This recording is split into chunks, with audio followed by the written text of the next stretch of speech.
Well, hello and welcome back to this episode of the Law of Relevancy podcast.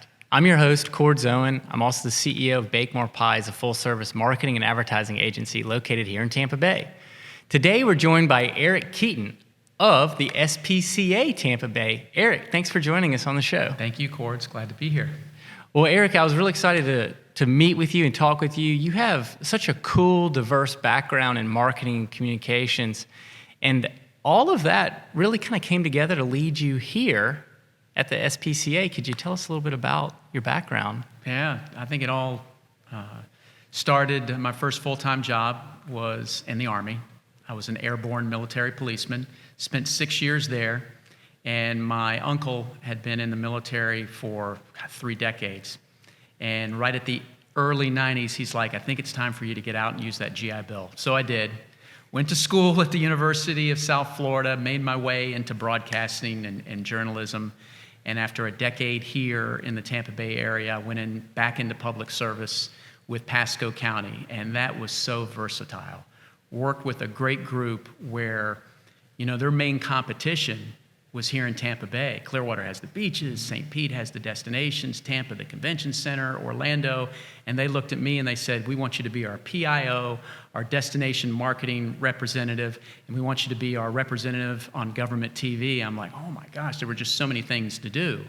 And eventually after that, I was recruited by the YMCA of the Suncoast, which anybody knows anything about the Y from one point of the coast to the other coast. It's just a great organization. And I found my way here to SPCA Tampa Bay as their first CMO. Now, earlier you were telling us a story about once you were here, there's a 30-day evaluation. Right. And tell us that story, because it was pretty touching how, you were explaining how you felt at home. I think this organization, you work so many different places, or you work at one place and you have that 30-day evaluation. It's the thing you don't want to fill out, or the annual evaluation. How are you doing at your job? What could we do better? What can your boss do to help you? But this one said, after being here at SPCA Tampa Bay, after 30 days, what are your impressions of our organization? What have you seen thus far? Have you made the right decision? And I kept noticing on my drive in early that all of the volunteers were walking the dogs. And then after a few days would go by, I'd notice the same volunteers, but different dogs. A few days goes by, same volunteers, different dogs. They take them on all the same paths that our behavior team asked them to take so they can assess the dogs. And then it just dawned on me, I'm like, come on, Eric, these dogs are finding their home. Right. These volunteers are helping to assess them and learn about their behavior so they can put in those notes, so when somebody comes to adopt them, they're like, great on a leash, doesn't like a leash, goes to the bathroom a lot, loves food, is food motivated. And so that I just realized then, man, I've only been here, 4 or 5 weeks, but it's working. These dogs are finding their way homes. Well, let's talk about how effective the SPCA is, because your story really speaks to the turnover, right? Like, one of the things I really liked about your social media account, which I'm sure is a super powerful channel for you guys, is that you actually show the number of pets adopted each week. Yeah. And so it's kind of cool when you follow along and see how the pets are moving through the organization. Yeah, and I'd love to take credit for all of the social media, but I think our team, led by Ashley Rafferty, does a wonderful job. I mean, when I first got here, to see the engagement numbers of people liking a post, commenting on an animal, and they're already set. These people are commenting, I have one just like that. I adopted from you 10 years ago. Yeah. And they're sharing that animal's story, like Diesel, the blind dog that we had a few weeks ago that is now adopted. Yeah. They're sharing that to their friends. If you know anybody that can adopt this animal. I've never seen anything like it on a social media platform. Ashley does a wonderful job. She, places our events on there, and she has a unique way of really teaching herself what people want to see in these animal stories, whether it's cats, dogs, or our pocket pets, or the pigs that we have out here on our little farm. I mean, I can't speak enough of how well she does her job. And we're trying to do that on our veterinary center because that's a totally different audience. There, it's people are coming to us for pet health, and they're leaving their dog, more than cats, in our care, giving us permission to say, hey, look, this dog, Roxy, just received an update. And sometimes the dogs are in a stressful situation, and we won't show that. And sometimes the dogs, when they're happy, or we have a unique cat by the name of Carrot that's orange and big and fluffy, we just have to share them on social media. And people love to see our animals in our care more than the people. Well, I mean, as you know, this show's called The Law of Relevancy, but there's nothing that we can do. We'll never be as relevant as cute puppies and kittens. And so I think leveraging that on social media is obvious. I mean, you have to use the tools that you're given, and you've got phenomenal tools here and resources in these animals themselves, right? Yeah. And so what are some other strategies that you guys are doing to help leverage communications in these kind of new emerging channels? Yeah, I think I'll give you two examples. One that is really working, going back to social media, and one that we're working on. One that is really working is our Walkthrough Wednesday. Okay. And that's where Ashley, every Wednesday before we open to the public, she will go through, especially in the dog kennel area, and she will feature, even for 2 or 3 seconds, each one of those dogs up for adoption that day. And she does everything on her phone. She's able to put it together, give them a treat. Of course, everybody's seeing the best edited stuff, but that video alone will have thousands of views every week. I think it's been emulated by other SPCAs. They've tried it on YouTube. They've tried their own version. And I'm pretty sure that some of them are starting to succeed, but I have seen that copied by many of our like organizations across the country. The one that we're working on is our own podcast, PAWD. Podcast. It's the podcast. Podcast. So we're working on that, and I think we're building an audience. Yeah. It's just because it's live, sometimes live to tape, it's a challenge when you're live to get the animals to do the same things over and over. Sometimes they don't have an interest. Sometimes, with equipment that you have, the connection, it's all part of a live programming. Those things happen. The weather doesn't cooperate. Last 2 weeks ago, we had Hurricane Elsa coming through. We had a great show planned, so now we have to change it into, okay, what are we doing to prepare? We're interviewing our CEO, has great background in preparing for storms and helping out other shelters. So we're trying to grow that in hopes that eventually that podcast will help us tell the story of all the animals. And when we have other events here, like our Clear the Shelters Day in September, to broadcast that day live as we're opening at Saturday, because we get a line of cars as people come in to adopt animals and to clear our shelter. Last year we had 61 animals go home on that day, and the only one we had left was our pig, and he was gone the next day because social media said we have one pig left, and he was gone that Sunday morning. And eventually we want that podcast to help us for our fundraising events too. Yeah. Well, it sounds to me like you guys are really pushing the limits of how you can use your resources, your innovation. You've got a whole team here that helps you come up with some of these strategies, and probably you're leading a lot of them yourself. You're the first CMO of the Tampa Bay SPCA, or SPCA of Tampa Bay, right? Right. And before that, you were explaining that one person had both the development job and the marketing job. Yeah. So how have you guys been able to use that segmentation to help scale? Yeah, and I don't know how Carolyn Wisniewski, our Chief Development Officer, Philanthropy Officer, did it. I mean, obviously she had the development team and a lot of my marketing team under one umbrella. And they did leverage a couple of marketing firms in the area and PR firms. Fortunately, we had a board and a CEO and a leadership team that said, you know what, we probably need to have our own marketing team. We probably could tell our story a little bit better. And especially if something happens in the world where we may need a team to solely focus on that and let our philanthropy team focus on development. Right. And so fortunately they made that decision, and I was able to come on board and pick up from where Carolyn had been working with the team. And I think 30 days being on board, they had a ginormous party called the Gala down at the St. Pete Coliseum. auctioneers, 700 people are invited. Rhonda Shear, an actress, she was the chairperson. A lot of people dressing up. You and I would have dressed up like Yep. James Bond. The Right. ladies would have wore their best outfits. A lot of money being spent on food and a lot of money being donated to our organization. But once I was here, probably about 6-7 months, and then the pandemic came around, I really looked at our team and tried to find certain people in those roles, kind of like a basketball team. You need a point guard. Right. Who's going to be your power forward? Who's going to be your center?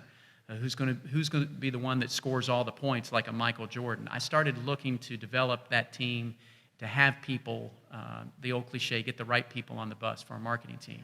So we started doing that with the events, with our website, with our Google Ads person, with our video person, and social media to try to get all those touch points to help us tell our story. And this is obviously, so the SPCA of Tampa Bay, I mean, you're probably in the top 10 or 20 of size of nonprofits in this area, doing work here in the community, Right. I would assume. How large is your team? So my marketing team, we have 5 people on board. And the organization has been around for 81 years. Just on July 15th, we celebrated our 81st birthday. Started out as the Animal Welfare League in St. Pete in 1940. And, we have a videographer, social media, the events person, because all of our events are starting to come back. People are kind of getting tired of the Zoom. They're tired of going on StreamYard. And then, of course, we have social media as well. And then we have the chief marketing officer. Yeah. Hopefully, I'm not leaving anybody out because I'm sure they'll let me know. But we have extensions of our team because the volunteers, the leadership team, the philanthropy team, they're all great storytellers as well and trying to raise awareness for our mission and what we feel is our vision for animal well-being here in the community. Sure. Well, I mean, one of the things that I always sort of pick up on when people talk about the SPCA is just sort of like that enthusiasm, right, that they have behind the mission. What is it like working in an organization like this where the mission is so universally loved? Yeah, I tell you, I think for me, you see it every day. Last year, during one of the hurricanes, we had an opportunity where our team, during the pandemic, they asked for volunteers to go to Tallahassee to meet the Louisiana SPCA and bring some animals back here because that storm was headed toward that part of the Gulf. And once again, we were going to have to go up there, transport about 100 animals back here. So we had the CEO's executive assistant volunteer. I'll go up there. Yeah. A member of our team, I'll volunteer and go up there. So they're going up there with the transport team who has all this experience. And of course, this is a long day. That's a long drive. It's 6-7 o'clock in the morning. Right. Going up there, waiting. The CMO calls and said, media is going to meet you at the truck stop where you're making the transfer. They're like, really? Now we have to do an interview on top of transferring the animals over. Right. They're wanting to get the video of the Louisiana SPCA and their team dropping off the animals and putting them back on our transport vehicles and then driving that 4 or 5 hours back here. Of course, our team has to stop along the way. They'll need gas. They'll have bathroom breaks. All the while... There's traffic evacuating. 30, 40 dogs barking the whole way. So you can imagine, their level of anxiety. And then they get back here at 11, where our CEO and the team are here ready to make the transfer.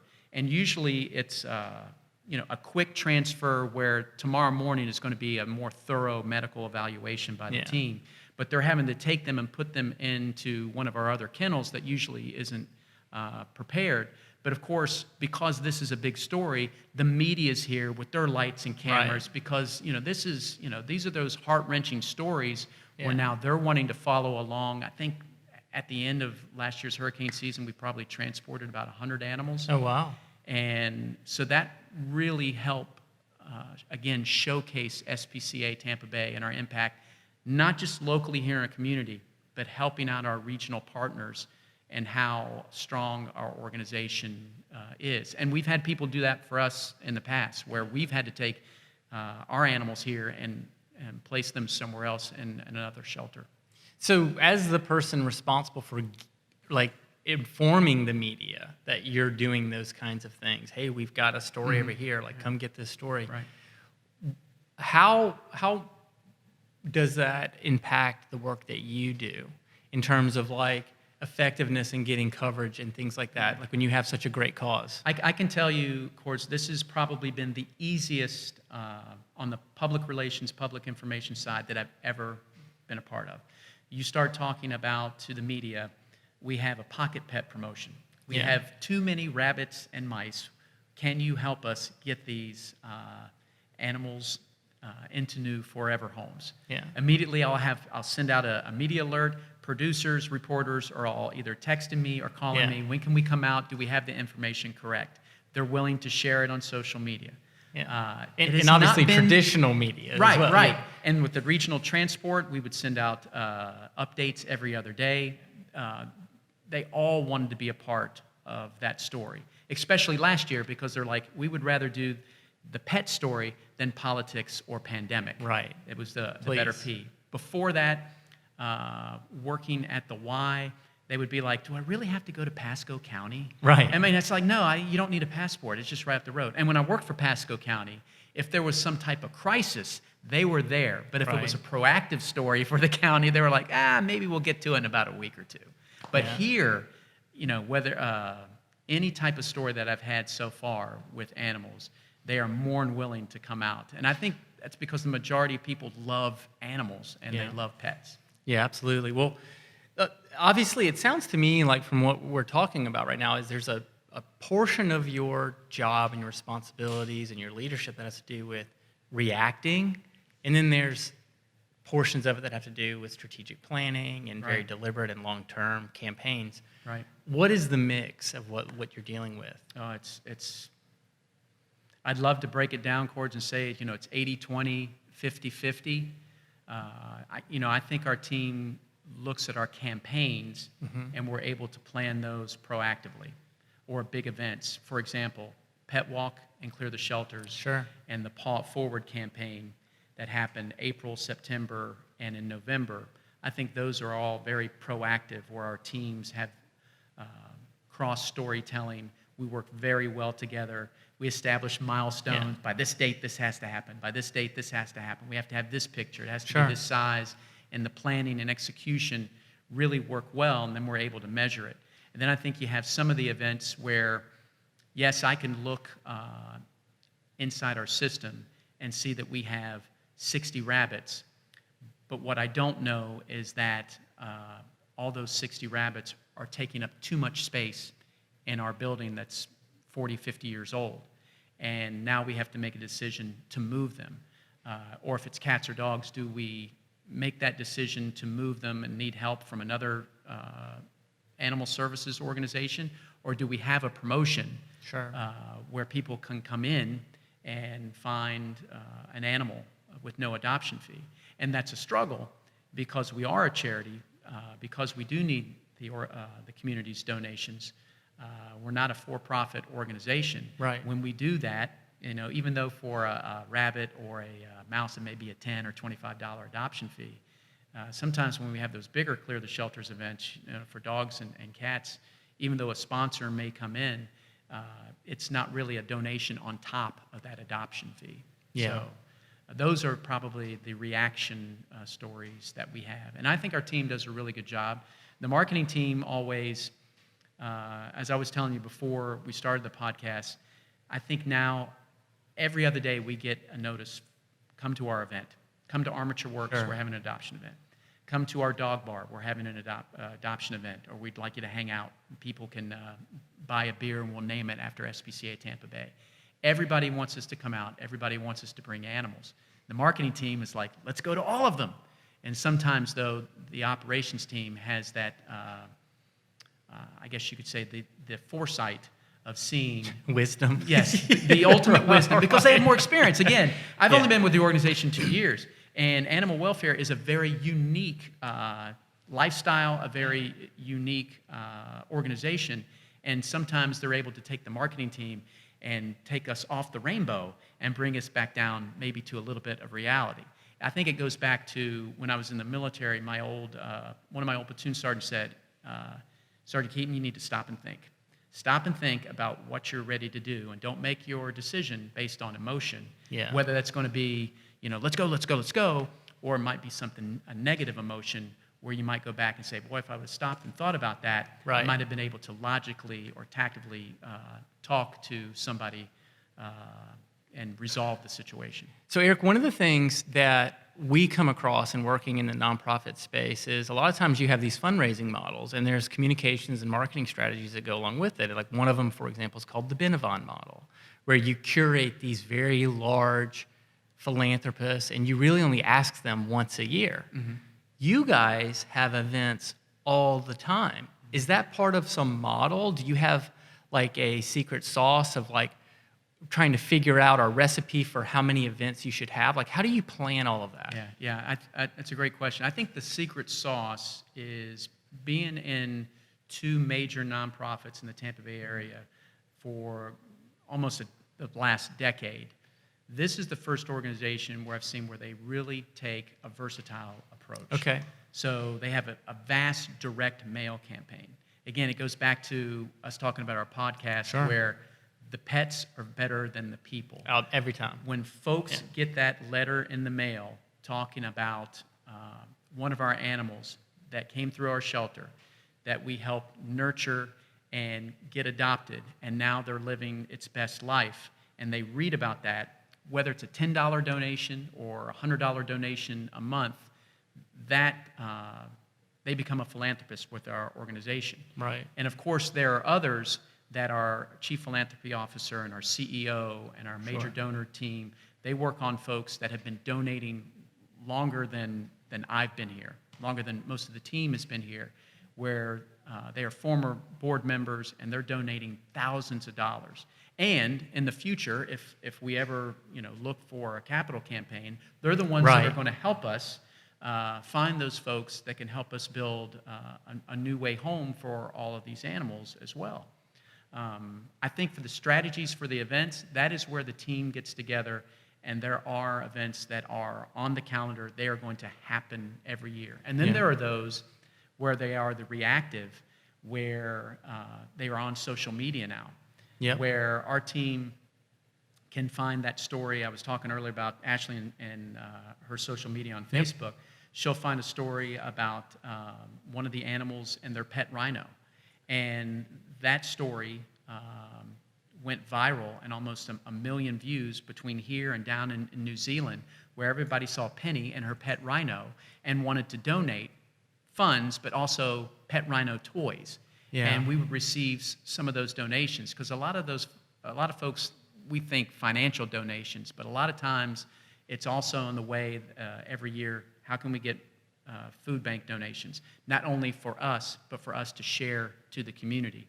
How can we get more newspapers, more towels? How do we get those essential items to take care of all of the animals in our care? So the answer to your question is a little bit of both. A lot of them are planned out strategically with each newsletter that goes out every quarter, or every donation, or every direct mail that asked for a specific donation. And some are just the newsletters to just inform them. And then there are some that are just on a whim, asking for donations, whether it's food or financially on social media. Eric, you're obviously measuring the effectiveness of these campaigns.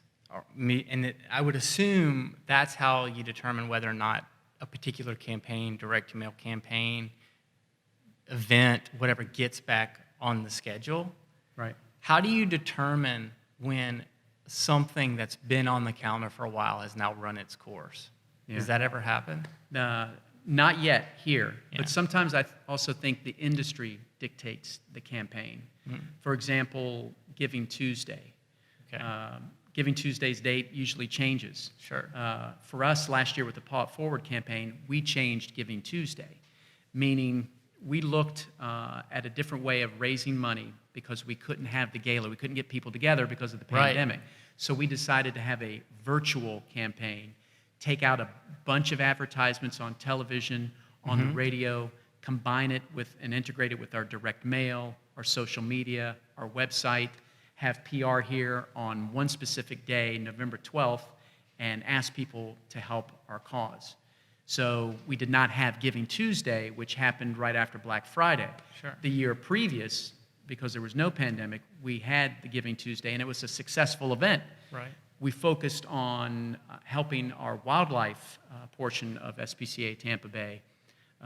We bring in hundreds of baby wildlife and nurture them to get them back out into the wild. And all we needed was this little critter keeper. And we figured we'd get $1,000 of donations. We ended up that day getting about $3,500 to $4,000 worth. So we had more critter keepers than we actually had set a goal for. So that one worked. However, we decided not to do it because we needed that larger campaign of Paw It Forward in 2020. This year, we're not doing the Giving Tuesday as well. So those are campaigns that have worked, but because we did something a little better, or our industry dictated that we should have this campaign, or because of the pandemic, is why we changed it. We could change the podcast. If our podcast, that I talked about earlier, isn't generating the viewers and the type of response and donations that we would like to see, that we may have to change up the format. For our donations on those side, we have tested like different types of, what really gets the person to donate on a form. Is it a cat? Is it Sure. a dog? Is it placing this specific ask and how you ask the question to donate versus this one? So we have ran those tests, and eventually, because we have a newer website, I'm pretty sure there'll be a winner. I hope that there's a winner. Yeah. So that way, it'll help us ask the right people for the donation, and we're using the right method. Well, Eric, you obviously bring a ton of skills, and a ton of experience to your position. What else is there when it comes to working in a position as like a CMO of like an important nonprofit like this? What else does it take, as an individual, to lead from your chair? What kind of a person, what else does there need to be? Well, I think we have, this is the best team that I've been on since 1985 through 1991. I mean, this really is the best leadership team. From our CEO to our Chief Operation Officer, Finance Officer, I think everybody has a unique skill set. Sure. And we've had team building before where we'd bring in an outside consultant and they would really get into the soul of who you are, your personality, and from who you are as a person outside the SPCA to how you can help with the team. We've also had those team building where I'm not a boat person, and they were able to get me out on a craft to go dolphin watching. So I sucked it up for the team. But I really think it's the team building and having the leadership and having board buy-in. Again, our CEO really likes to have everybody who are in the leadership position integrated with the board. We just had a board retreat. I think it's so important when you have those volunteers who are volunteering their time to learn about your organization Right. and give you some type of guidance to have their buy-in and to have the similar vision that we have as a leadership team. And then I think we need to take those two and we have to filter that down as best we can to the staff who are doing the majority of the work. As a marketing professional, are you saying that your recommendation for someone who, let's say they're like yourself, you could go work at a Fortune 500 company in the marketing department, or you could work in the community, right? Is it a big part of the paycheck, like that altruistic nature, that wanting to give back? Well, I think a big important part is also work-life balance. Mm-hmm. You could go work at that Fortune 500 company. Odds are, in my opinion, that Fortune 500 company is going to work you and work you and work you. And are you going to be happy with life? I don't know the answer to that question. I just know from my past experiences. You also have to work at a place like this, you have to love animals. Right. And like I said, getting back to that first 30 days, I really didn't know what I was into when I came into here.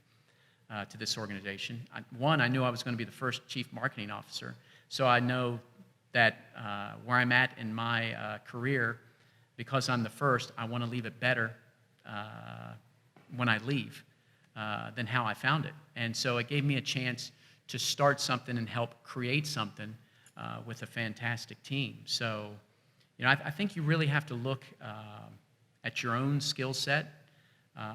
You have to look at if you're going somewhere to be a chief marketing officer, you have to look at who's Sure. already on the bus. I think you have to have, as I mentioned, the people who are on your team. I've been on teams before where everybody was a jack of all trades, and that is great.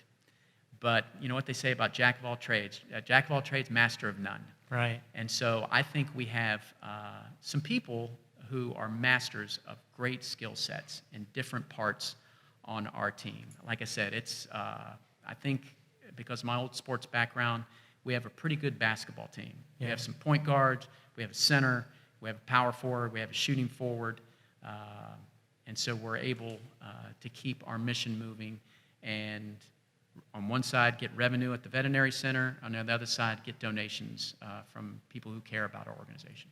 Well, Eric, we really appreciate you taking the time to enlighten us and tell us more about what goes on inside of a very important nonprofit like SPCA Tampa Bay. You're welcome. Thank you for having me. Yeah, absolutely. Well, thank you for joining us, and hope to have you back sometime. Maybe we have some cute fuzzy puppies and kittens on the show next time. We'll have to. Yeah, everybody always asks, where are all the animals? On our podcast, they'll probably do the same thing here. We'll have to do it at one of the dog bars.